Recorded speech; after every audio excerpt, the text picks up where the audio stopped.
A la fi del primer terç del segle passat, una sèrie de canvis culminen amb la proclamació de la Segona República. Carcaixent és aleshores una ciutat agrària capdavantera en la producció i exportació de la taronja. Al voltant del comerç taronger conflueixen tota mena d'activitats relacionades amb el sector, que generen noves formes de treball. I és al voltant d'aquestes experiències de treball que es va consolidant una nova manera de reivindicar i participar en la vida política i social. Aleshores era una ciutat molt dinàmica, moltes societats obreres i de divertiment, amb escoles, amb diaris, amb molt de moviment social.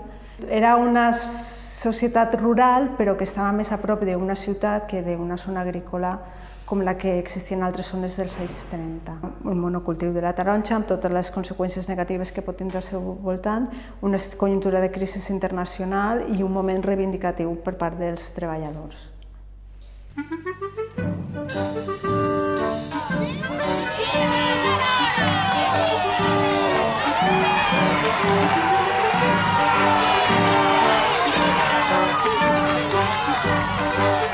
El País Valencià, que és un territori eminentment agrícola, en el que pràcticament un de cada dos treballadors treballava en temes agrícoles, veia que hi havia certa frustració a les seves aspiracions. L'estat cacic, que estava organitzat tant en la dictadura de Primo de Rivera com en la monarquia en general, bloquejava molts dels canvis que eren necessaris a l'època.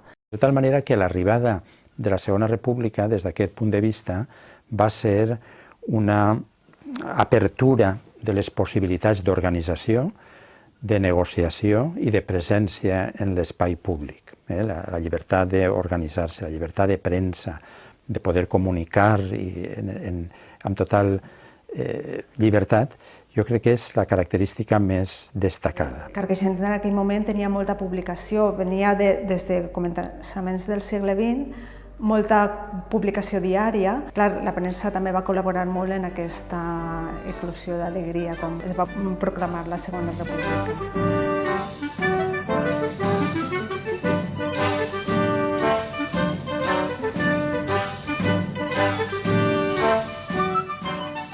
Va triomfar en les ciutats modernes amb llibertat de vot, no? Doncs la gent va votar en llibertat, va votar no a la monarquia. Perquè en els pobles encara era possible controlar els treballadors i no en les ciutats, on les forces republicanes vencen clarament, inclús triplicant els resultats dels monàrquics. I clar, es va viure com un moment d'eclosió i de felicitat, d'explosió col·lectiva de manifestacions d'alegria. A l'Ajuntament van posar la bandera.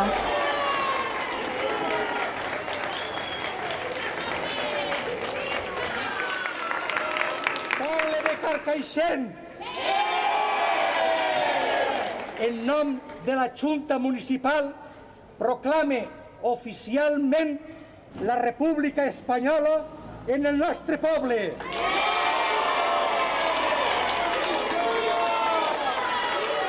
I vos invite a mantindre l'ordre i vigileu el nou règim en la defensa del qual han de trobar tots els amants de la República la màxima abnegació. Visca la República!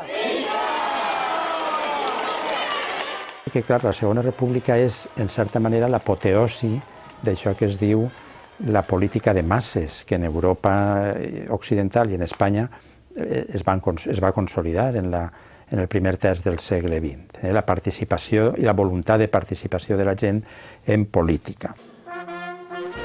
Com se va rebre, per exemple, el 31, la victòria de la República? Ui, això va ser una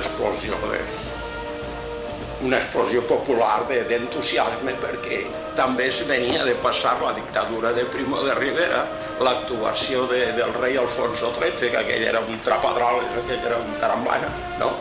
Pues la proclamació de la República sí va ser una espècie de festa extraordinària, no? Les músiques tocant pel carrer i tot això, va ser una explosió d'entusiasme, no? Pues Concepción Navarro Oliver era mi abuela, nació en el 1907, pues ella era muy moderna y fumaba, llevaba pantalones, iba con la bicicleta, trabajaba y me contaba ella que cuando pasaba por el pueblo pues la gente escupía, pero ella iba a lo suyo y hacía lo que tenía que hacer. Se casó con mi abuelo Vicente Planeix Cosme, era la primera boda republicana en Carcagente, se casaron los dos. Cuando se proclamó la República, pues alguien le dijo, a ver, ¿quién lleva la bandera republicana? Y bueno, pues yo. Y entonces tenía el pañuelo negro porque su padre acababa de morirse y resulta que alguien le quitó el pañuelo y le dieron la bandera republicana y yo llegó al ayuntamiento con la bandera republicana.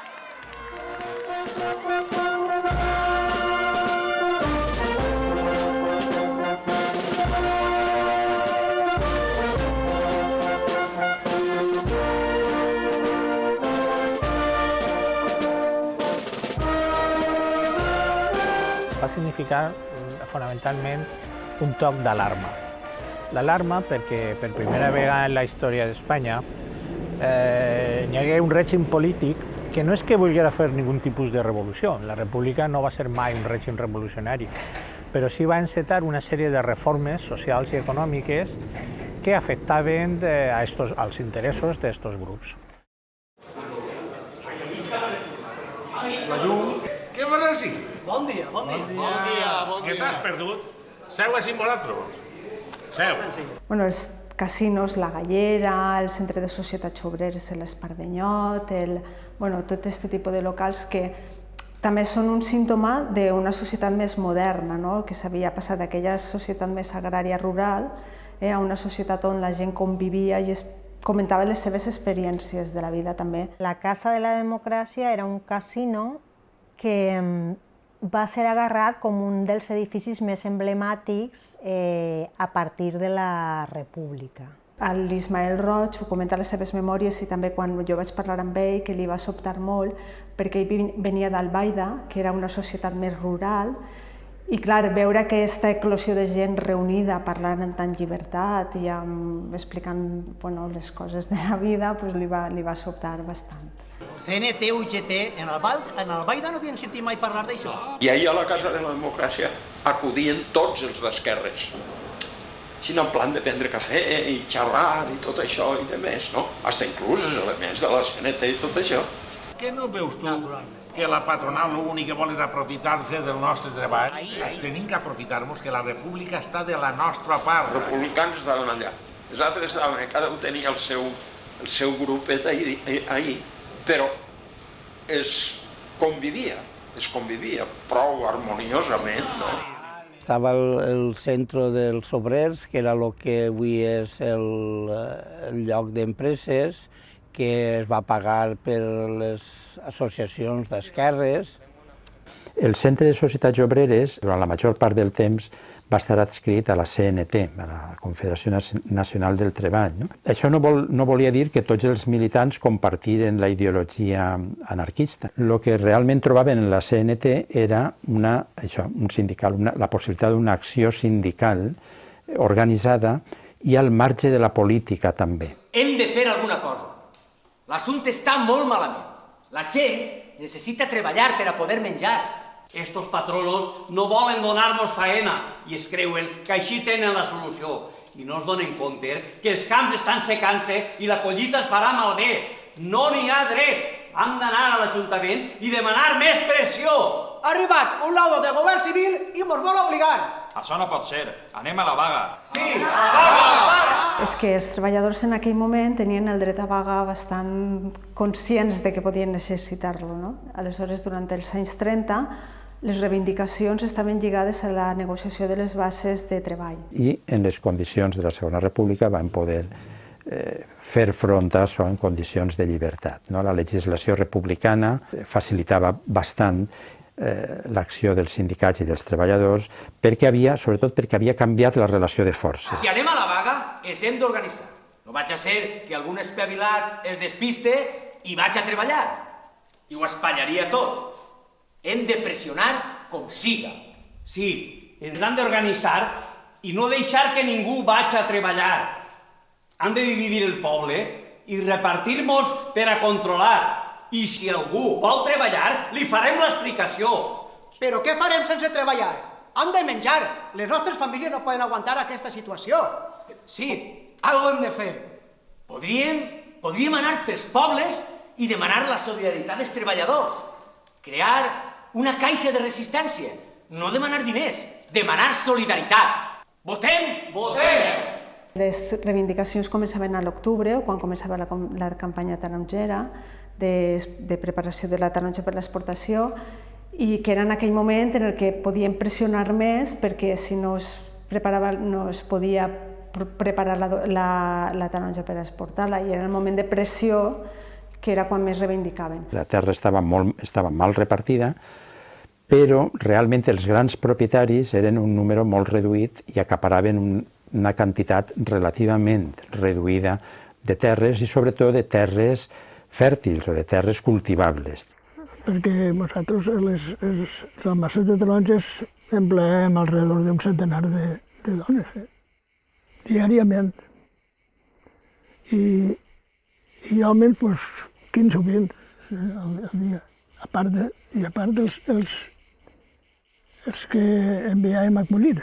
Adoptar algunes mesures front al problema de l'atur, que anomenava abans, la creació d'una borsa de treball que obligava, en certa manera, als patrons a contractar a partir d'aquesta borsa i per ordre d'entrada en la borsa. Hem de reivindicar una borsa de treball per a fer obres públiques.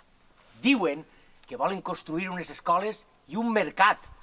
Els homes no volen quedar-se en casa, veient com els seus fills es moren de gana. Sí, hem d'anar a l'Ajuntament a demanar treball. Exacte, a l'Ajuntament! L'Ajuntament republicà va fer, al igual que en altres puestos d'Espanya, moltes obres públiques. Es preocuparen molt de fer obres importants que feien falta per a la població. Per exemple, el mercat, inaugurat en el 34, i les escoles públiques del Navarro d'Aràs, escoles i parc escolar de Navarro d'Aràs, inaugurades a partir del 32. La inauguració de les escoles del parc va ser un gran esdeveniment cultural per a la nostra ciutat. Van assistir personalitats com el director general d'Ensenyament Primari de la República, en Rodolfo Llopis, o els germans Peset Alexandre. Aquest projecte fou promogut pel degà Navarro d'Aràs, que en el seu testament va donar al municipi uns terrenys per a realitzar un parc escolar. La idea es va materialitzar amb l'Aixopluc Cultural de la República, l'objectiu principal de la qual era promoure una escola laica, democràtica i innovadora. El nivell d'analfabetisme era altíssim, i per tant era una prioritat del govern de la República baixar aquesta taxa d'analfabetisme i que la gent tinguera accés a la cultura. Se creen les escoles rurals, les missions pedagògiques. El grup escolar Navarro d'Aràs és una mostra evidentíssima de lo que intenta ser. Patis grans, àrea de jocs, vull dir que les criatures xiquets i xiquetes puguen acudir. Una mostra de l'activitat pedagògica que es va desenvolupar en aquell moment va ser la publicació de la revista Laborando. Nascuda en desembre de 1931, tenia el propòsit d'informar de totes les activitats del centre, entre les quals destacava l'organització d'un intercanvi amb alumnes del Col·legi Ruiz Zorrilla de Madrid. Així, els xiquets carcaixentins viatjaren a Madrid i fins i tot foren rebuts per les autoritats de la capital, entre elles el president de la República, Niceto Alcalá Zamora. L'apoteosi d'aquesta modernitat van ser sense dubte les colònies escolars, iniciades el 1926 i que representaven una oportunitat per als xiquets de poder passar un temps lúdic fora de casa. Ho passem estupendament, fem excursions, ja érem majorets, jo era un dels més majorets ja, anàvem al Cabo de la Nao a passar el dia, tots cada un en el seu ato per la seva comida, i doncs va ser un recuerdo ja inolvidable que queda gravat ja en la ment d'un xiquet ja que ve a la vida per la bellesa i per la camaraderia, i una maestra gallega que teníem cantava cançons gallegues i tot. Era una vida feliç.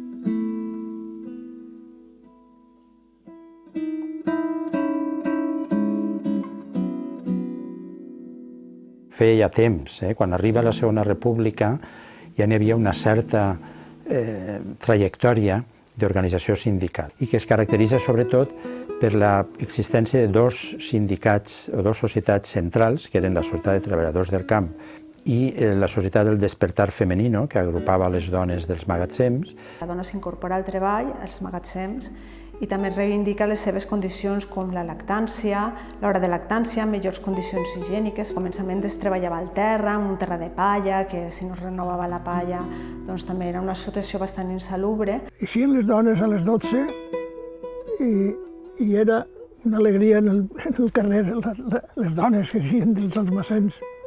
Era una glòria. Nosaltres també vos acompanyarem, tenim que anar tots junts. Sí, recordeu quan van recolzar la vaga de l'any passat? Sí. Sense la seva pressió no s'haguera aconseguit res. Recorde la manifestació del 1 de maig on portaven la bandera sempre al capdavant de tot, defensant la dignitat del treball. Portarem la bandera i encapçalarem la manifestació. Ja està bé, hem de treballar en condicions. Voleu dir que vosaltres mos amaguem baix les faldes de nostres dones? Sí, calla, sí, home, què dius? Però què dius? Però no voleu una societat de progrés? No la tindreu sense nosaltres. Nosaltres som les vostres dones, les vostres mares, les vostres companyes.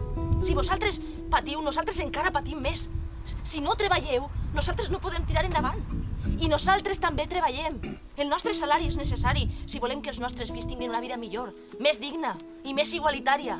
Coses com, per exemple, la llei del divorci o el tema de l'avortament són tractats en l'època de la República i després desapareixen del plànol legislatiu. Doncs, esclar, va ser un gran avanç per a les dones que després van veure tallades completament les seues possibilitats de créixer com a persona. Si s'arregla el problema per si mateix i deixar que mos trepitgen persones que no tenen ningú interès pel que ens passe. Si no anem nosaltres al magatzem, què passaria? Qui embolicaria eixa taronja i la mimaria per a que arribara ben junt i donara eixe guany als nostres patrons?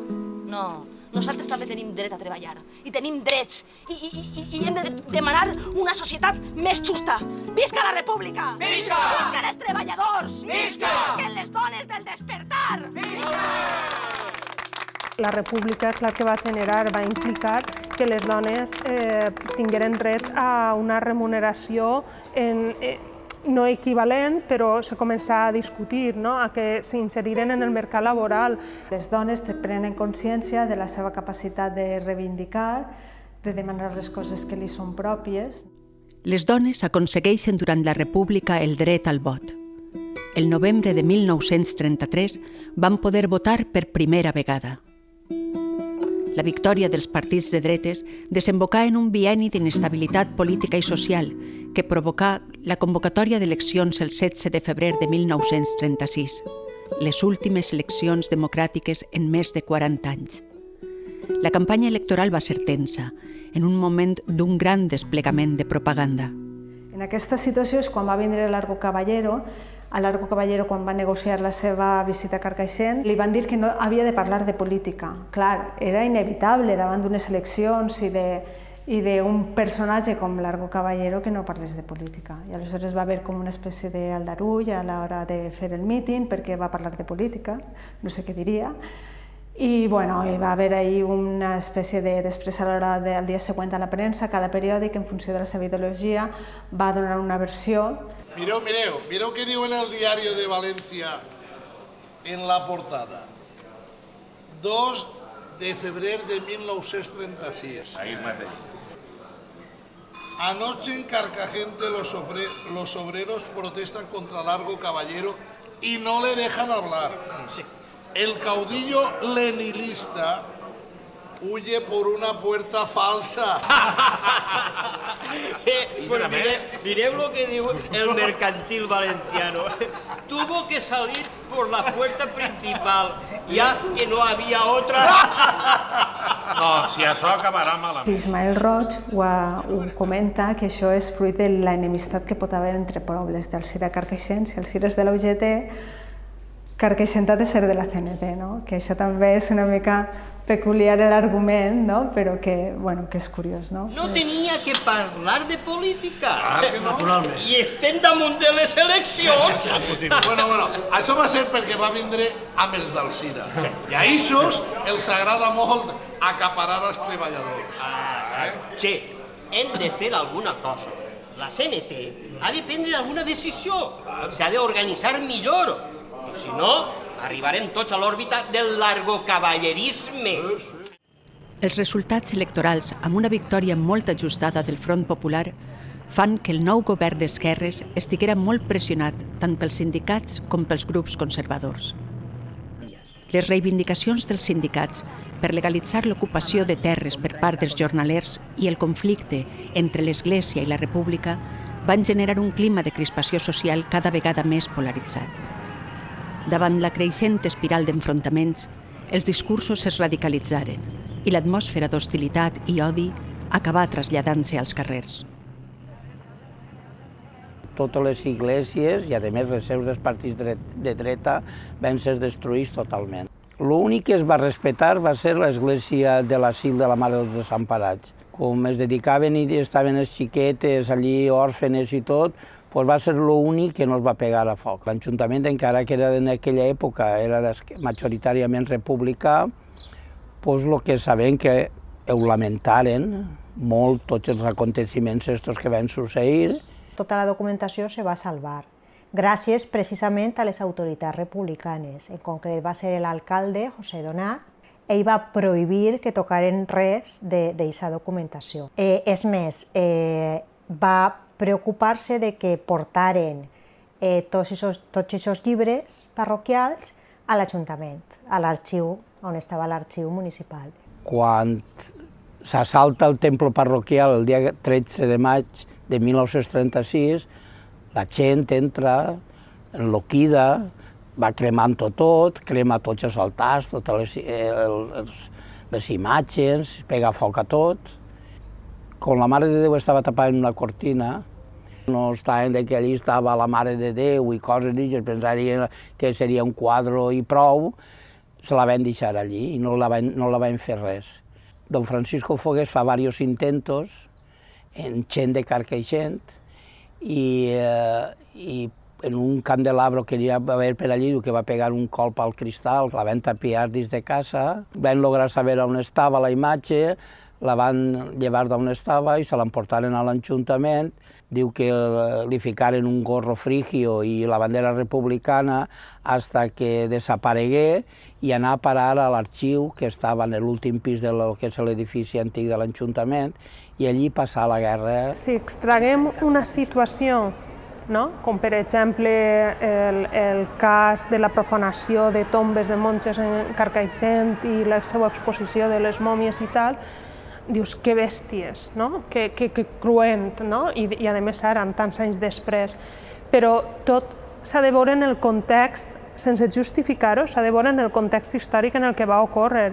Els atacs a l'Església no apareixen del avui per a demà. L'Església havia pres posició, s'havia posicionat al costat dels poderosos, havia donat suport a l'explotació de la classe treballadora.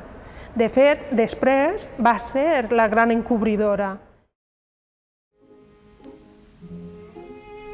El 18 de juliol de 1936, els militars es revolten al Marroc contra el govern legítim de la República. Fracassat el colp, s'inicia la Guerra Civil, un conflicte que partirà el país en dues meitats, la zona republicana i la anomenada zona nacional.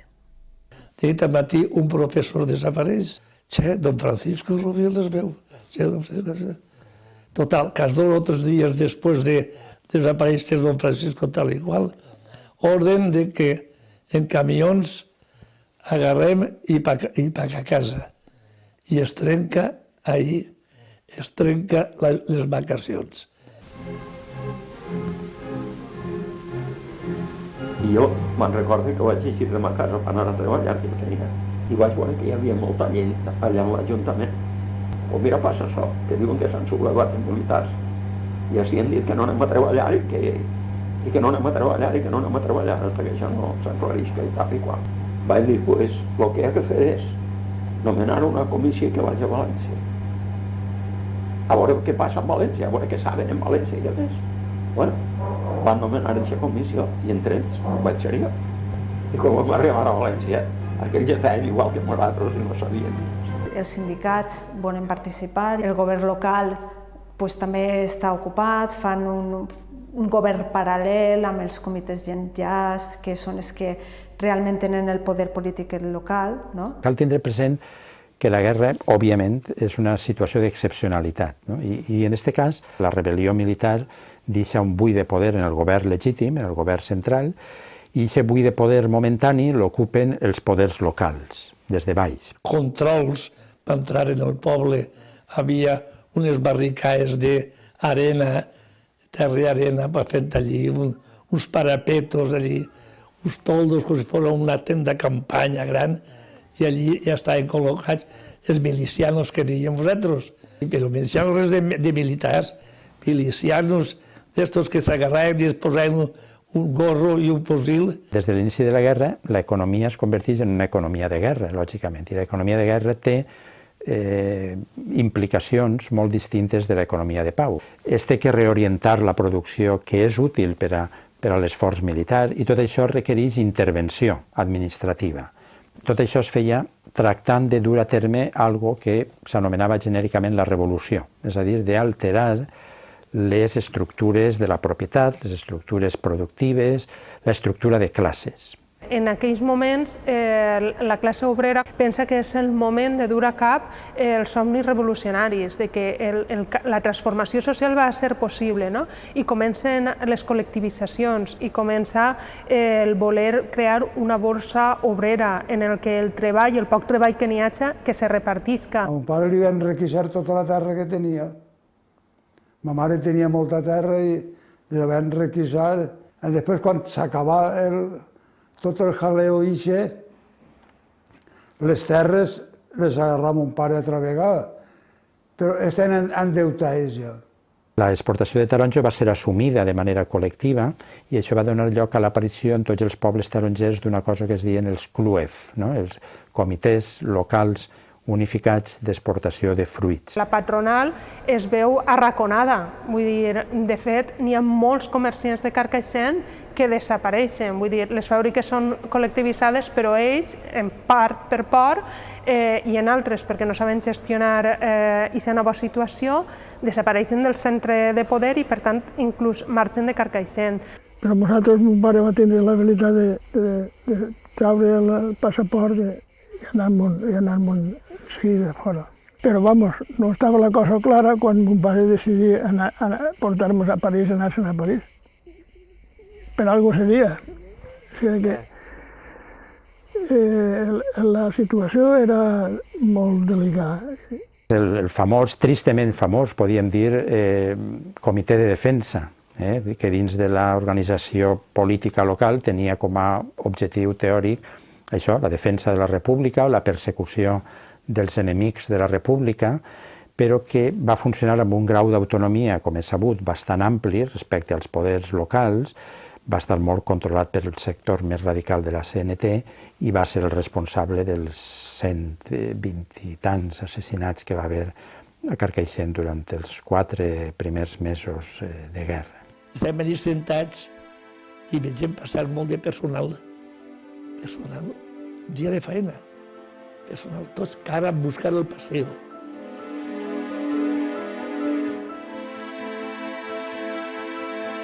I jo anava, no sabia ni on anava ni què anava a veure, però quan veia gent que anava per allà, doncs jo anava darrere també. Tots allà pel paseo a buscar el futbol. Veig un murmullo de gent i veig una avalanxa de gent que venia corrent, tota quasi cara a mi, però dic, mare meua, i jo vaig pegar el fuster.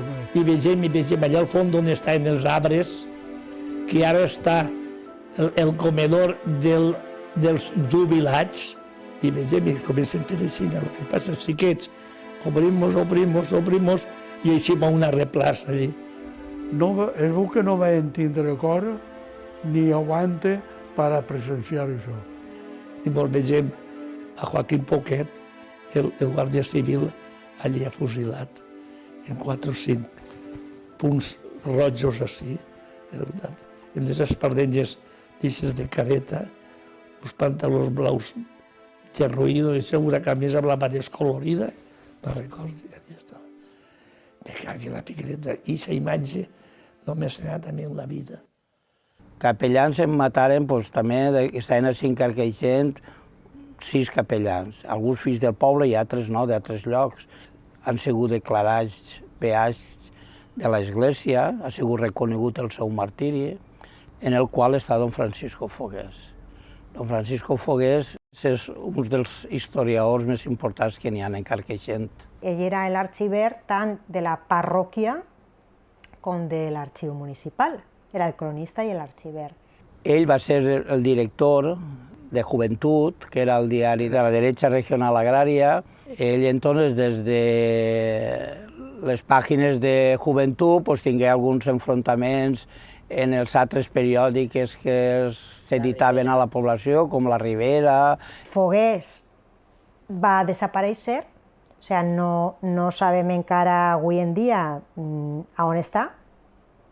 Allí, en el carrer que estava jo, es va parar, es deia La Pepa, el camió, i anem quatre desgraciats que sempre n'han hagut. Mira, emporteu-se així. S'emportaven i me mataven. En les pujades de Bru, quan vas de la barraca, els dies a la barraca, aquestes pujades que fa així, que es diu pujada de Bru, tires a l'esquerra, concentres pacadins a buscar la muntanya, allí dins un racó d'aquell, allí se'l carregaven. Va ser l'anticlericalisme que es va desbocar en aquella època. O sigui que la prova és que els primers que van caure van ser els religiosos. I això, simplement per portar-me a sotana o saber que era capellà o el que havia, i estava ja condenat. Perquè ho tinc clar que la República, encara que alguns elements s'alegraven de lo que passava, tots no estaven per la llavor ixa. Jo crec que això va ser una de les principals causes de la caiguda de la República. La gent havia posat moltes il·lusions, però, com en totes les revolucions, arriba un moment que els sectors radicals prenen postura, o prenen el poder. Quan aquests sectors radicals prenen el poder i comencen a prendre mesures dràstiques, això provoca la por de la gent i això provoca sempre una contrarrevolució. I en el cas nostre, la contrarrevolució va ser la dictadura de Franco, el pitjor que ens podia passar. A mon pare volien fastidiar-lo perquè diuen que era beato. I mon pare l'únic que feia era feia una festa a Sant Isidro Labrador. I mon pare, perquè li feia la festa a Sant Isidro, diu, ixe és beato, ixe, ja que carregar-me-lo. I vingueren a per ell a portar-se-lo. Gràcies a un nebot va dir, però això home, què collons? Això home passa el dia en el camp, se'n va de bon matí i ve per la nit. En la serreria me recordo que havia un encarregat, me recordo de veure-lo en un mono d'estos blaus, en un cinto, i al costat una pistola. I un dia jo dic, mira que això és un encarregat allí per a una feina determinada i pillen pistola. Això pareix inconcebible, això. Que en aquell moment les armes tenien una funció molt important i era una situació tan polaritzada que no hi havia punt mig. Aleshores, o estàs amb mi o contra mi. Aquest terror va durar poc, relativament poc. Després ja, quan el govern Tom pren les riendes de la situació, se talla. Va arribar a enviar-se força d'ordre públic per a contrarrestar i acabar, requisar armes i retallar el poder que els milicians de la CNT havien adquirit a escala local en un determinat moment. Aleshores, això es va anar moderant, com totes les situacions durant la guerra, d'incautació de terres, de col·lectivisme, d'intentar fer un treball col·lectiu, de controlar les exportacions. No, clar, és que va arribar un moment que no es podia controlar tanta cosa. També teníem el tema de ferits de guerra que arribaven a l'hospital. Alguns en principi voluntaris, un poc saltats per la guerra, per un cert romanticisme, impulsada per aquest hàlit de lluita contra el feixisme, contra la dreta, bàsicament. Mon pare, pobret, va vindre a últims de la guerra, el van ferir. Li van tirar 2 tirs en l'ombro i el braç. I va acabar la guerra així. Mon pare encara tenia susto i volia anar-se'n, però ma mare va dir, ja està bé la cosa, està acabant-se la guerra i tu no el maneges de casa ja. I del tema de refugiats, que també va ser un problema, perquè clar, això incrementava la població i també provocava necessitats que s'havien de cobrir, no? Aleshores, com que la vivenda també va ser més o menys col·lectivitzada, no? Doncs podien ocupar aquestes vivendes. Vam agarrar a una dona, que això que venia un camió de Jaén, que li diuen Ana Clavijo Vallejo, en una xiqueta.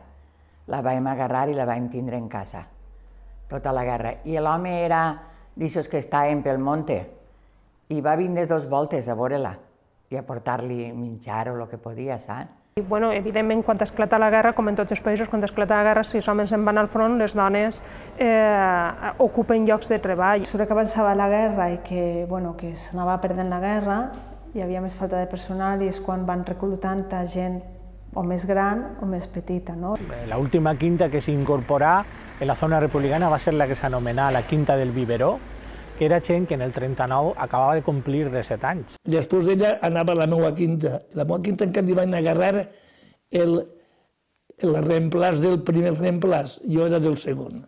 I a mi ja no em va tocar.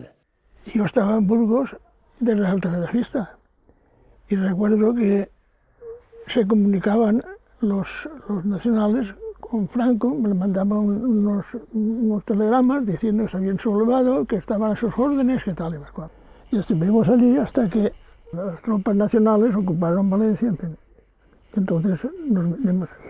Els comerciants, la gent més adinerada, podríem dir, estava en un bàndol i els treballadors estaven en un altre, podria ser això. El que passa és que no tot és sempre 100%, tot és matisable. A més, és que pensem que una guerra és una situació molt extrema i la principal prioritat és sobreviure. On vas amb els fusells, on vas amb els canons,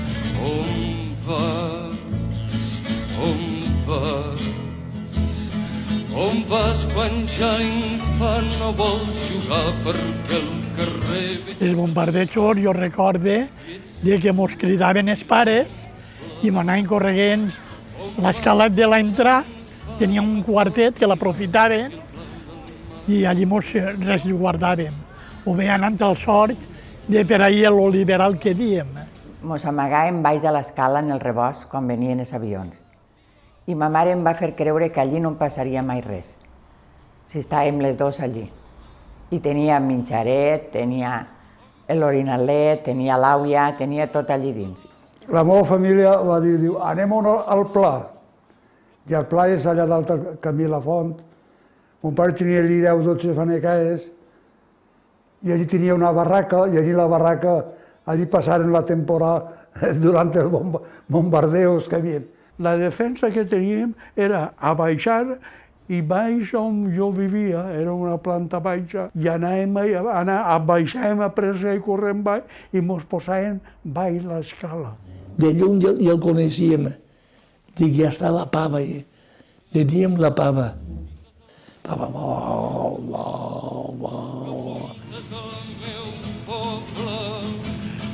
On vas amb la vergonya per galó i en el fusell hi dus la por que apuntes al meu poble. On vas quan ja Els objectius dels bombarders, que eren bombarders italians, que venien de Mallorca, era aquesta zona en la que estem, és a dir, l'estació i la zona dels voltants. Per què dels voltants? Perquè dels voltants era el que entonces podien considerar la zona industrial, entre cometes, no? de Carcaixent. I després no n'hi ha que oblidar tampoc que Carcaixent en aquest moment era un nucli ferroviari important, perquè així estava la connexió de lo que era la Vieta, el ferrocarril que anava a cara a Gandia i Dénia, i el ferrocarril que anava a Madrid, Almansa, a València. A Carcaixent es va fomentar durant la guerra algunes fàbriques xicotetes, però algunes fàbriques d'armament. El que produïen eren dues coses. Una, el que avui diria granades de mà, bombes, que se tiraven en la mà, i tècnicament se diuen subfusells, popularment metralletes. Una de les coses que es fabricava ahir era la metralladora que deien Naranjero i després la gastava la Guàrdia Civil. Doncs no seria ruïn. Quan sentíem això, m'ho eixíem i ens posàvem baix del Garrofer. I ja nit passava un tren militar. Un tren militar passava i com estaven informats del moment i en el punt que aquest tren passava. I veus tu, en l'oscuritat de la nit, com si fos tot un rosari de perles dorades, i anant, seguint el tren, ametrallant-lo. El bàndol franquista sabia que així estava això, però no n'hi ha que oblidar el paper dels espies. Els espies, que era el que en aquell moment s'anomenava també la quinta columna. Així n'hi havia gent de dretes que se feia passar per gent d'esquerres i que actuava com un espia i que informava d'on estaven aquestes instal·lacions d'interès. Que muntaven les bombes i quan els veien a les espoletes es llevaven el moll. Així quan queden en terra no tenien força per disparar-ho. Se diu que un fill de Carcaixent era el que orientava els avions per a on tenien que descarregar les bombes. Ja estem Carcaixent de les barraques, ahir l'almacén d'Antonio Escandell, d'enfront, en diversos puestos, l'estació, una plataforma que havia allí que és per a girar els vagons entre dins i els una plataforma gran. I aquesta plataforma on han anat les bombes l'ha agarrat i l'ha posat dalt de la cotxera del ferrocarril. I si té potència això.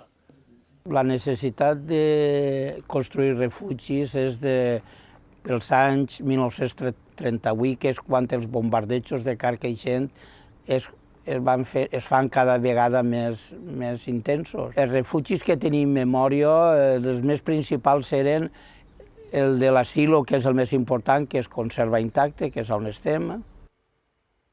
En aquells moments dels bombardejos era utilitzat el campanar. Era un lloc segur perquè les tropes franquistes, els edificis religiosos, no els bombardejaven. En el plat havia puré i en la cullera. I en la primera cullera, quan encara no havia fet res, toquen la campana. Que ahir recordo jo veure un xaval que havia ahir en el campanari i em feia gràcia perquè estava sentat i este tio no caurava i en la cama le feia així, això. I això era el que avisava i tocava la campana.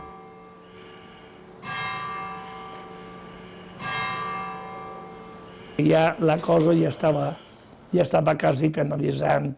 Les tropes nacionals ja corrien a tot meter i estos fugint tirant les armes, els nostres, perquè allí no havia mando, no havia res. Tots volíem manar i tots volien això, i així no vam quedar. Els nacionals guanyen la guerra civil. Amb la seva victòria, abastida de la mà de l'Alemanya nazi i la Itàlia feixista, s'instaurà una dictadura encapçalada pel general Franco que desmantellà l'obra política, social i cultural de la Segona República. A partir de l'1 d'abril de 1939 començaria una pau que per als derrotats suposaria un atzar incert de silenci, repressió i mort. Van entrar a sis franquistes, això estava ple de personal, tots viva Franco. Jo no sé la gent com canvia tan ràpidament, o és que en realitat és que era així, però no m'ho explique. I quan passava la bandera, si tu estaves en el carrer mirant això, t'obligaven a alçar el braç. Però, clar, n'hi havia cabuts, com en totes les èpoques, que diuen jo per què tinc que fer això? Entonces els policies s'encarregaven d'endur-se-lo, el tancaven o li posaven una denúncia. I després de la guerra acabar, vingué la postguerra, que no sé què era més mal, si la guerra o la postguerra.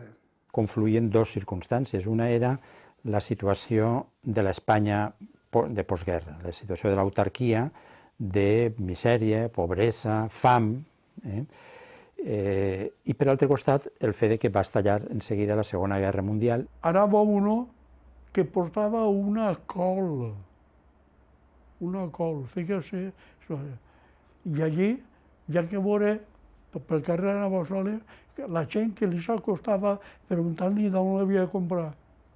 Una col, no era un pollastre, ni era un jamón, ni era... No, una col. Una vegada acabada la guerra, i aquest territori cau al final de tot el conflicte, és quan se produeix la repressió cara a les forces de l'esquerra. Per exemple, Ismael Roig comenta que ell tenia clar que havia de marxar del poble. Paco Cucarella, que era el seu gran amic, ell va dir, no, jo no he fet res, jo em puc quedar aquí. Bueno, va ser un dels primers que van ser represaliats, no?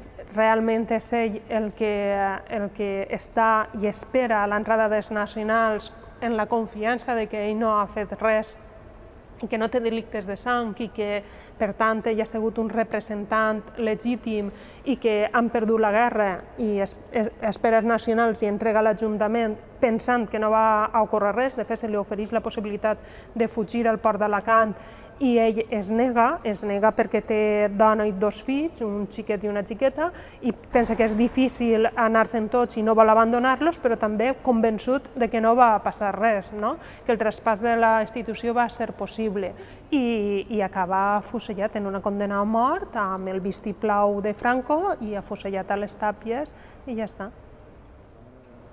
I oblidat.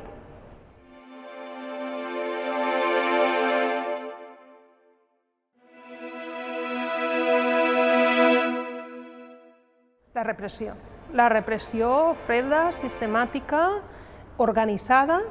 El que es tractava era d'eliminar qualsevol rastre d'ideologia de lo que ells deien les hordes rojas. En molts casos aquesta repressió era vengança perquè uno a lo millor era familiar d'un caigut o de fusilat, pues buscava el que l'havia fusilat o algun familiar i tal. Entonces, clar, entra en una dinàmica quasi ja de vengances personals. La majoria de vegades els conflictes polítics el que fan és traure a la llum problemes irredents, bé entre poblacions, bé entre persones. I dona la casualitat de que quan vas a investigar, els que havien denunciat a un bàndol o a l'altre eren els propis amics o de vegades els propis familiars. I clar, això són temes molt delicats. La repressió física per una banda, però després la repressió ideològica este és el meu pensament, s'ha de pensar així. La formació, l'educació, no tindré capacitat d'elegir el teu governant, aquest tipus de coses que vam tindre que tragar durant 40 anys. El moviment obrer va quedar liquidat, tot havia d'estar controlat pel govern. Tot vol dir des que els nens anaven a l'escola fins que un es casava, ideològicament no hi havia llibertat. El que passa és que jo no tenia edat per saborejar el que m'obligaven a fer. Perquè quan entraves a l'escola, el primer que feien, feia fred o feia calor, hissar la bandera, cantar el carasol, resar rosaris, cantar-li a la Mare de Déu. Tot això a mi em buscaven la primera. Auxilio Social donava berenars als xiquets, portaven allí a l'escola, portaven bolses de bocadillos o llet en polvo o el que fora, ens hi quedaven Angelita perquè repartir aquestes coses als xiquets. Nosaltres anàvem a escola el dia que podíem i quan podíem, a lo millor quan tornàvem a casa anàvem tots Tots o mos pegaven pedraes, o mos dien fills de rojos, o mos dien barbaritats d'aixes. Això aquí? Ai, els mateixos escolars. És el fruit d'una repressió que no deixa ni inclús plorar a les víctimes. Una situació molt dramàtica que els obliga a callar i a callar durant generacions. La boca tancar, no queixar-te de res i viure. També perquè el règim franquista fa jo considero un bon treball d'educació o de contraeducació,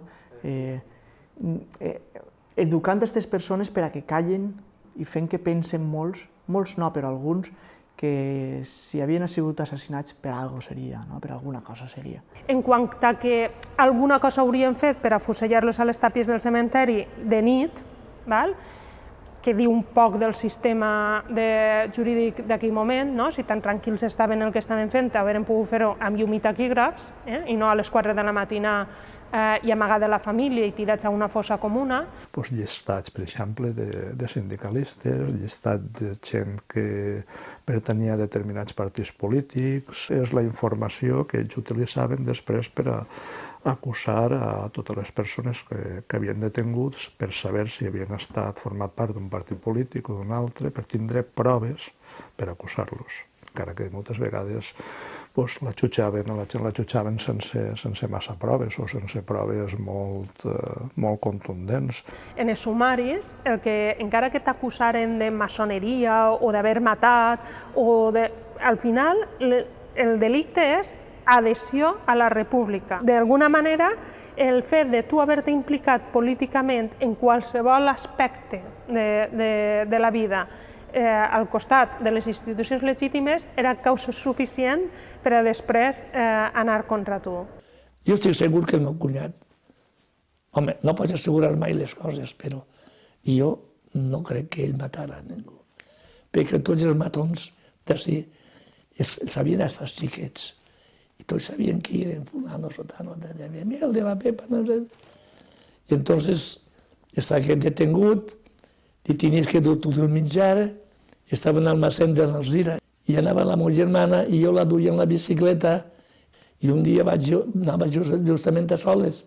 Quan entrega el cabasset per a que es feren càrrec i l'home i tot allà, això, no me l'agarra, diu, no, mestre, que me'l dona, no. Diu, tinga, endugues este també. El soldat que estava allí, a la porta de l'almacén. Però ja no cal que vinga més, ja. Tot el que ens volem donar. Me caig a la figuita, m'hi tremolant les cames. I ja sabia què era. Ara m'hi estarà més explicació. I ja comença a escarbar. I en el això de la roba, la taeta de la roba, venia un paperet de llibreteta d'aixes cigoretes que tenen mollet, que es garres, mollet. Salvador, cuida de mi hijo. Va ser tot el que ens va dir.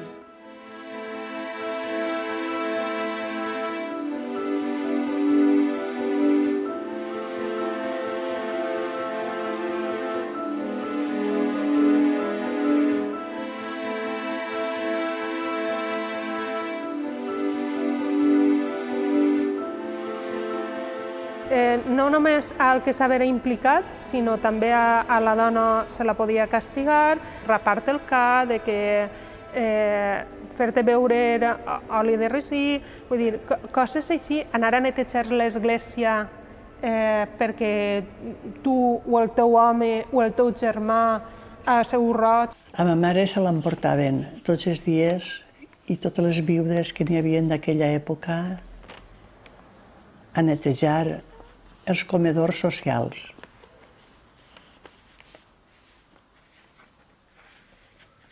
En represàlia. Però no li pagaven res. La repressió va ser brutal a nivell del que parlem de presons i afusellaments, però és que després va estar tota la depuració de funcionaris. se van llevar de damunt a qualsevol persona que poguera tindre una mínima simpatia, per molt formats que estigueren, per molt preparats, per molt bons que foren, que vera quedar demostrat, se'ls van llevar de damunt. Se van llevar de damunt també els funcionaris municipals. Quan acabà la guerra feren una depuració del ferrocarril i tots els que havien sigut rojos anaven mirant el nivell de delit que tenien. I darrere el nivell de delit anaven tancant o alguns matant-los. I els que menys delit tenien es van desterrar del poble i estigueren treballant en la línia de Ripoll a Puigcerdà. Mon pare tancaren a Alacant. En una presó que estava dins d'Alacant. Va estar tancat 3 anys. I això perquè va fer un plec de descàrrec i coses d'ixes i així recibien l'ajuda del padre Ultra, que encara que era un gran fascista, son pare també era ferroviari. Es van portar a la presó model, no? I van fer judicis sumaríssims que en aquell moment era condemnar a mort directa. Després va haver gent que va poder estar a la presó, va commutar la pena de mort per anys de presó. Simplement per haver sigut alcalde, per a ells ja tenien massa motius i va estar 5 anys. I després, segurament, per una entrevista en una persona fugida, va anar a demanar auxili o a minxar quan se l'emportaren una segona vegada, que va ser quan va anar a Sant Miguel de los Reyes i va estar 4 anys. Ma mare reunia l'avituallament per enviar-li-lo. Les visites eren quasi setmanals. El dia de la Merced funcionava en la visita a la celda i mira, este era el meu puesto, però allí estava molt poquet de temps. El resto era en el pati general, passejant. Jo li recordo a mon pare també comentar-me que havia despedit a molts amics per a fusilar. Jo m'entrava molt de pesar quan jugaven els xiquets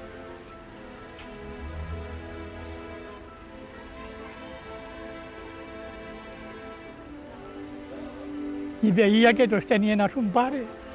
I jo anava a casa i no tenia un pare. Determinades persones de dreta presentaren testimonis reconeguent que havia protegit o que els havia protegit en els moments difícils i de més. I probablement això el va salvar en gran mesura, encara que l'arbitrarietat de la repressió franquista feia que al mateix temps que això va ser així, en el cas d'una altra persona molt important a Carcaixent, com era el mestre José María Morante, l'allau de declaracions de persones de dreta que van demostrar que havia intervès per salvar-los de la violència no el va salvar a ell de l'afusellament. José María Morante era un professor, comprens, i políticament era el més esquerrista. Don José María Morante ho va passar malament i li costà la vida, claro, por supuesto. Jo me recordo d'ell perfectament. Era el més recio el més dur per a nosaltres. Comprens, des que anava directament al puesto. A José María Morante, al mestre de Carcaixent, se l'acusa de ser rojo i maçón. I ell demana com a defensa que vagi el retor Enrique Pelufo a testificar al seu favor i és que ni li ho deixen. A l'Enrique li va matar a 2 germans, uno que era franciscà i l'altre que era civil. Sobre tindre això, ell encara va ser infinites les vegades que va anar a estar a Madrid per a intercedir per gent del bando roig perquè tal de salvar-los. La gent que va patir les seqüeles d'aquesta repressió, com ara els nens, els exiliats, que els exiliats també van ser molts. Porque eran anarquistas. Y entonces, pues, mala fama tenían. Y entonces tuvieron que escaparse. Y se fueron a vivir un año en Alicante. En el 38 se quedaron un año en Alicante. Se fueron en el Stanbrook. Mentre estaven pujant al barco, estaven ametrallant-los, els avions de Franco estaven ametrallant-los, i el barco anava com formiguetes, un al costat de l'altre, sense poder-se ni manejar de tant, perquè el senyor del barco va dir que ell arreplegava tota la gent que poguera, tots els que caberen. Se'n quedaren molts, sense pujar, per desgràcia. Y el Steinbrück tenía que ir a México y no llegó. Entonces llegaron a Orán y allí se quedaron. Tancaren, allí es posaren en una presó, van passar calamitats, però calamitats perquè no era de color de rosa el que estaven vivint. Era un camp de concentració, dutxes comuns, tots nuets. A l'home se l'emportaren també, va estar treballant en el Transsahariano, que van començar a fer de Hitler. Y entonces él intentó escaparse 2 veces y lo recogieron. Y mi madre me contó que vi un hombre salir de su casa y al regresar era un abuelo, porque ya no tenía dientes, tenía el pelo todo blanco, del maltrato, de todo esto. I quan va poder posar-se ja a treballar i fer una vida més normal, la dona el que volia era arreplegar diners perquè ella volia veure la seva família, arreplegar diners per veure la seva família. I va estar una quantitat d'anys enviant els diners perquè pogueren anar a veure-la, ja que ella no podia vindre a Espanya. Com Orán era de França, era una deixa de França, doncs quan demanaren la independència els moros, tingueren que fugir d'allí també y pasaren a Francia. Cuando vi el pasaporte de mi abuela y de mi abuelo, incluso de mis padres, de refugiados, escrito en francés, que podía ir en cualquier sitio excepto a España, sauf en España. I després, quan se va morir Franco, naturalment, Matia ja va poder vindre a Espanya. I això va ser la felicitat més gran de veure-la en Espanya. Tota la gent que va passar la frontera doncs, va estar en camps de concentració. Clar, és que, i quan van arribar a França pensant que s'havien alliberat, comença la Segona Guerra Mundial i també va ser una situació bastant complexa per molta gent.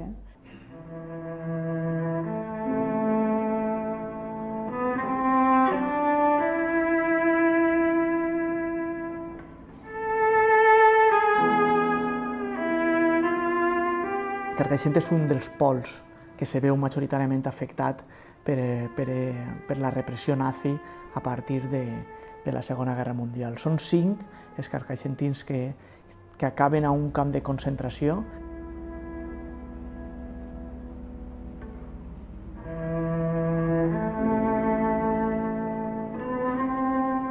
Eren aniquilats com a persones, se'ls llevava el nom, se'ls llevava qualsevol pertinença que tinguin amb el seu passat, els donaven un número, els obligaven a ensenyar-se-lo en alemany. Va ser sotmeses al pitjor que pot pensar l'espècie humana. Les persones morien constantment de fam, les persones pesaven 40 quilos. Te pots imaginar una persona que està obligada a treballar constantment. A millor es posaven a les dones i tot. Totes nuetes cara al sol i tenien que tindre els ulls oberts. Mentre estaven fent-los això, es dia a les xiques: no tingueu vergonya d'estar nuetes davant d'esto. No són persones, són animals.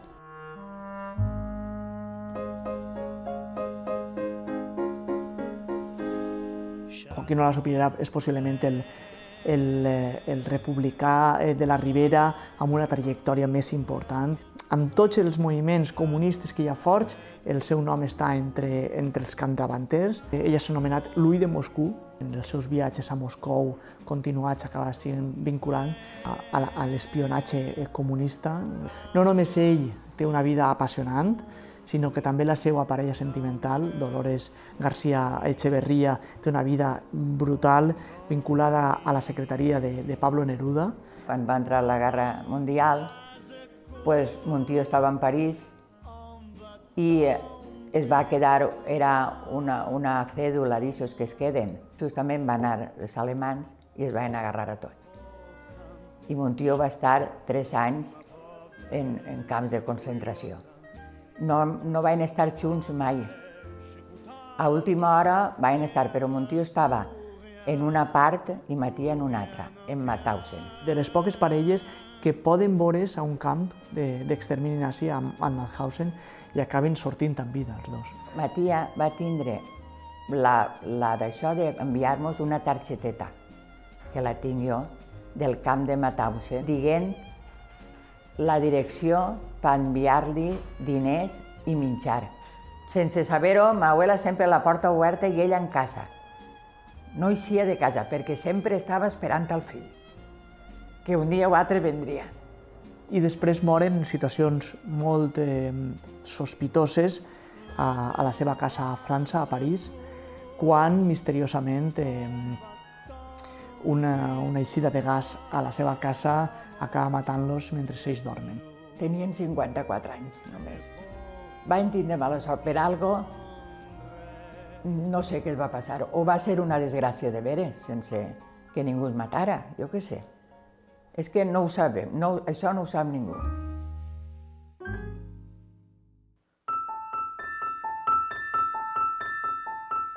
La Guerra Civil va ser una etapa tràgica, sense dubte, va morir molta gent d'ací, va enfrontar famílies, va enfrontar classes socials, va enfrontar ideologies. Ni hi havia dret que mataren en guerra, ni que mataren després de guerra, perquè la mort és l'últim que se li deu desitjar per a una persona. Una cosa és perdonar i una altra cosa oblidar. Però bé, crec que, com tot en aquesta vida, hem d'assumir la nostra història i això és una part de la nostra història, encara que no siga de les més boniques. Ara, el que no puguem fer és reobrir velles ferides que estan ahí, jo també ho reconeix que estan ahí, i en lo de la memòria històrica s'ha descobert tot, però jo és que també crec que en part és necessari. El reconeixement ha arribat de forma molt puntual, ha arribat normalment per iniciativa privada, de gent que s'ha mogut i que ha volgut reconstruir aquestes vides, i poques voltes, o mai m'atreviria a dir, d'institucions públiques que serien les encarregades de reconstruir aquestes vides de demòcrates que lluitaven per la democràcia. És una injustícia que els del bando que van guanyar la guerra estiguen reconeguts i que els altres estiguen tirats per ahí sense ningun tipus de reconeixement. Si uns han tingut aquest reconeixement, jo pense que cal fer esforços per a que els altres també tinguin. Això no significa remoure la guerra civil ni remoure res, significa simplement fer que tots els que moriren siguin iguals, senzillament, ni uns no més que altres. Jo també crec que és bo que aquestes persones se les exhumen i que les enterren el més dignament possible. I així és com per almenys intentarem que la ferida es cure, perquè ara està curat per fora, però per dins està encara en moltes famílies. Però jo penso que ja ha transcorrit el suficient temps com per a que això no restanye ferides. Vull dir, tenim que entendre què va passar si no volem tornar a repetir-lo. No hem d'oblidar, sinó que hem de recordar, no? Recordar perquè no torni a passar i perquè s'ha de conèixer, no? el que hem passat.